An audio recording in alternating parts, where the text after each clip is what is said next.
सबको पता चल चुका है, सिर्फ आरक्षण के नाम पर प्रोटेस्ट को फैला करके वहाँ का जो लेफ्टिनेंट है या आर्मी का चीफ है, उसकी एक साजिश थी तख्ता पलट करने की।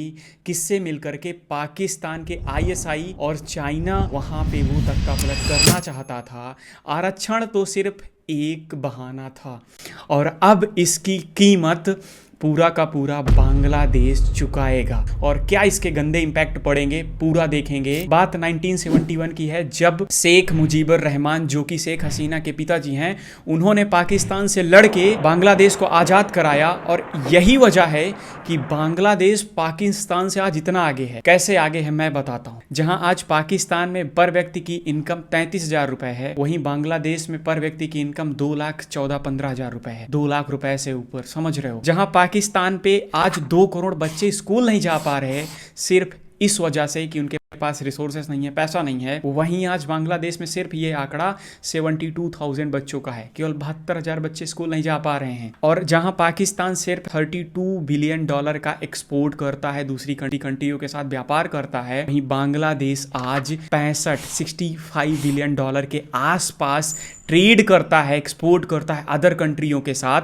और चाइना के बाद सेकेंड नंबर का क्लोथ एक्सपोर्ट करने वाली कंट्री है। हालांकि उसके पास कपास की खेती भी नहीं होती, और पाकिस्तान में तो ये कपास की खेती भी होती है, लेकिन फिर भी वो किसी नंबर पे नहीं आता कि पाकिस्तान की कंडीशन क्या होके बैठी है पूरे इंटरनेशनल लेवल पे। या फिर टीएफ जो है उसने भी इसको ब्लैक लिस्ट में डालने तक की चेतावनी दे चुका है, और पूरा का पूरा देश में इसकी थू थू हो चुकी है। लेकिन बांग्लादेश वहीं आज पाकिस्तान से 30 साल बाद आजाद हुआ। पाकिस्तान 1947 में आजाद हुआ, बांग्लादेश 1971 में आजाद हुआ। फिर भी बांग्लादेश आज इतना आगे है।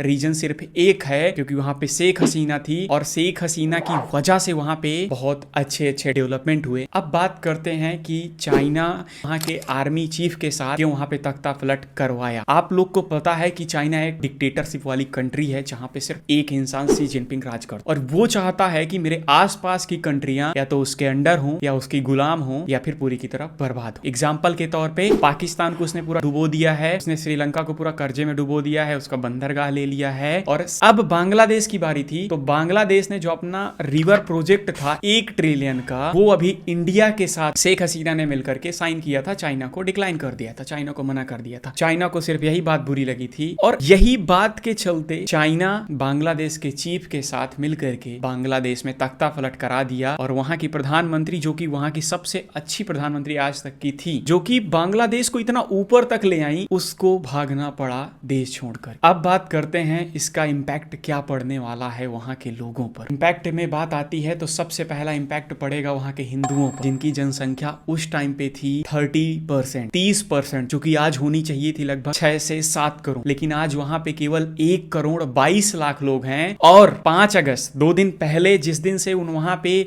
शेख हसीना भागी हैं, उसी दिन से खबर आ रही है कि 27 जिले के हिंदुओं के मंदिरों को जला दिया गया है, तोड़ दिया गया है, हिंदुओं के घर को लूटा जा रहा है। आप लोग वीडियो देख सकते हैं। तो सबसे पहला इंपैक्ट तो वहाँ के हिंदुओं पर पड़ने वाला है। मुद्दा यहाँ पे ये आता है कि पहला इंपैक्ट तो वहाँ के हिंदुओं पर पड़ेगा, दूसरा सबसे बड़ा जो नुकसान होने वाला है वो वहाँ के मुस्लिमों को या वहाँ की जनता को होने वाला है।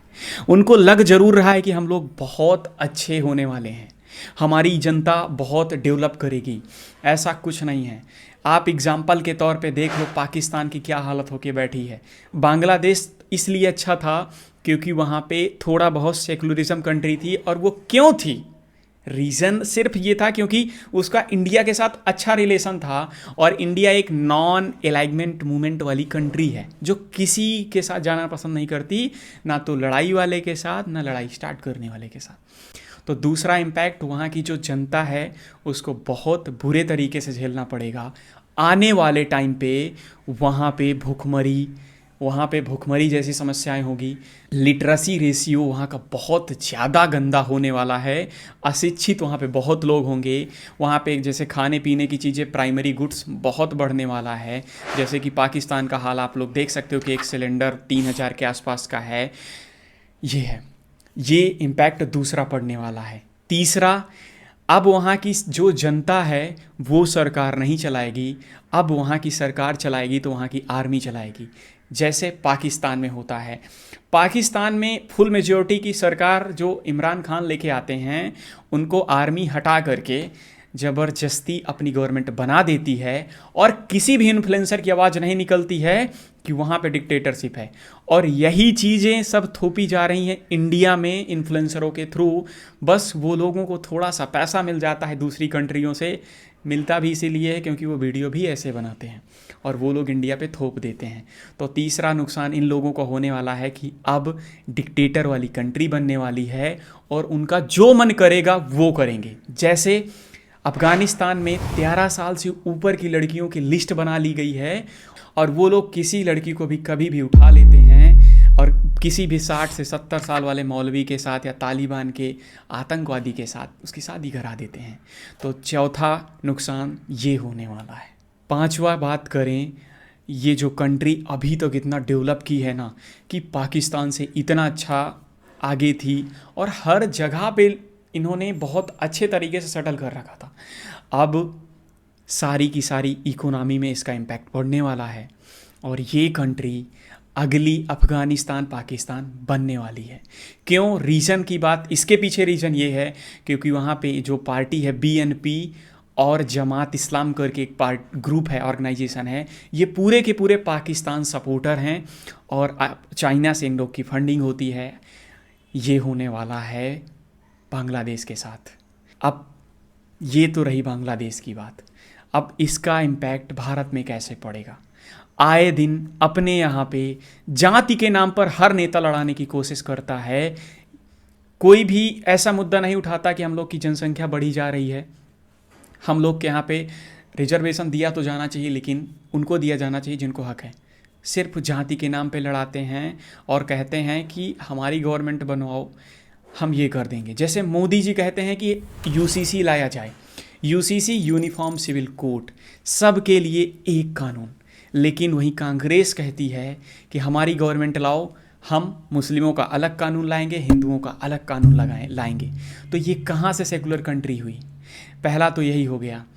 अब ये अपनी कंट्री पे इम्पैक्ट पड़ेगा और जहाँ तक मेरा मानना है, अगर धीरे धीरे लोग जागरूक नहीं हो रहे हैं, जो कि अपने देश में नहीं होने वाले हैं, क्योंकि 99% लोग अनएजुकेटेड हैं, या यूं कह लो वो दबे हैं सोच के नीचे, क्योंकि उनको 70 साल से इतना बुरी तरीके से गुलाम बना दिया गया है कि वो ज़्यादा सोच ही नहीं पाते, किसी की भी बातों में आ जाते हैं।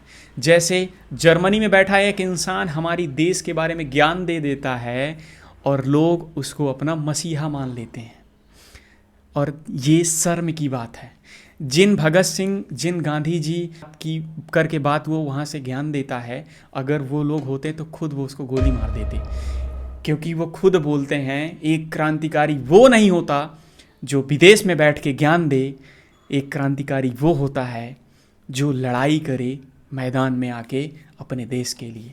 ऐसे तो गांधी जी भी दक्षिण अफ्रीका में जब 1914 में लौटे थे तो वो वहीं से बैठ के ज्ञान दे सकते थे ना, लेकिन गांधी जी को फादर ऑफ नेशन इसीलिए कहा गया क्योंकि वो दक्षिण अफ्रीका, साउथ अफ्रीका में बैठ के ज्ञान नहीं दिए। 1914 में जैसे उनको पता चला, वो वहाँ से आ करके चंपारण के मूवमेंट में जा करके अपना मूवमेंट स्टार्ट करते हैं और इंडिया के लिए फ्रीडम की लड़ाई लड़ते हैं।